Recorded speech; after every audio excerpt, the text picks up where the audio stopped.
Bienvenidos a Vacas y el Clima. Mi nombre es Frank Mitloehner y soy profesor y especialista en calidad del aire en el Departamento de Ciencia Animal de la Universidad de California en Davis. La discusión de si las vacas o los automóviles producen más gases de efecto invernadero se encuentra en las noticias casi diariamente. Empezaré hablando primero acerca de las vacas. A diferencia de los humanos, las vacas tienen su estómago dividido en 4 partes.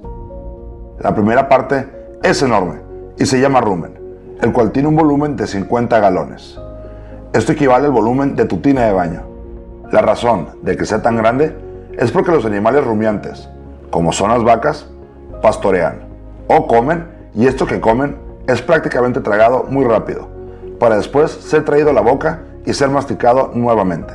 Un proceso llamado rumia o remasticación. Existen microbios en este rumen o estómago grande de las vacas que permiten al rumiante digerir su comida, de manera que no es el animal rumiante por sí mismo, sino los microbios, bacterias y otros microorganismos en el rumen que captan el alimento, lo descomponen y lo convierten en fuente de alimentos como lo son la carne y la leche. Y esto que ocurre es algo maravilloso, porque piensa en esto. Retroceda a sus días en la secundaria, cuando su profesor explicaba cómo funciona la fotosíntesis, proceso por el cual las plantas captan CO2, dióxido de carbono del aire, y junto con la ayuda de la luz del sol, esas plantas producen carbohidratos, pero también producen oxígeno, el cual después es liberado. Pero cierta parte de carbono de los carbohidratos son el resultado de lo que la planta captó del dióxido de carbono del aire.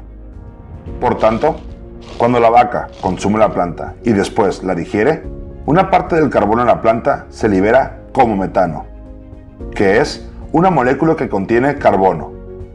El metano es realmente muy importante, porque a diferencia del dióxido de carbono, tiene un tiempo de vida muy corto. De hecho, se encuentra en la atmósfera por solamente 10 años una vez que es liberado. Y después de esos 10 años, el metano es convertido en CO2 nuevamente. Lo que es interesante es que el CO2 con el que iniciamos esta historia, es decir, la cantidad de CO2 contenido en la planta, es la misma cantidad de CO2 que resultó después de que el metano fue convertido en CO2 otra vez. Por tanto, en este ciclo vaca-carbono, no estamos agregando carbono nuevo hacia la atmósfera. Si usted, como ganadero en su rancho, o en una asociación ganadera regional o estatal, no introduce ganado en sus operaciones pecuarias, significa que usted o su región no está contribuyendo con metano adicional a la atmósfera, por lo que usted no estaría participando en el calentamiento global. Este punto es crítico, porque la mayoría de la gente, cuando habla sobre el metano producido por el ganado, supone que ese metano se acumulará en la atmósfera y que entre más ganado posea, o por más tiempo, más metano se produce hacia la atmósfera, lo cual es falso. Existe un proceso en la atmósfera por medio del cual el metano es destruido a una tasa similar a la que es producido. Y ese proceso se conoce como oxidación de hidroxilos. Este es un proceso único y es diferente de lo que ocurre con otros gases de efecto invernadero, como el dióxido de carbono y el óxido nitroso. Entonces, el ciclo del carbono en el ganado es claramente diferente del que se presenta en combustibles fósiles relacionados con los gases de efecto invernadero. ¿Por qué sucede esto? Déjenme explicarles. Volvamos a la pregunta original de cómo las vacas son comparadas con los automóviles, por lo que ahora hablaremos de ellos. Obviamente no son solo autos, sino que se incluyen todas esas fuentes que usan combustibles fósiles, como son automóviles, camiones, trenes, aviones, barcos, etc. Todos estos transportes tienen algo en común. Utilizan combustibles fósiles derivados del carbono. Eso significa que lo que se almacenó por mucho tiempo en el suelo fue aceite, carbón y gas, y que en un periodo corto de tiempo lo hemos extraído y lo estamos quemando, donde el gas resultante de esta quema es dióxido de carbono, CO2.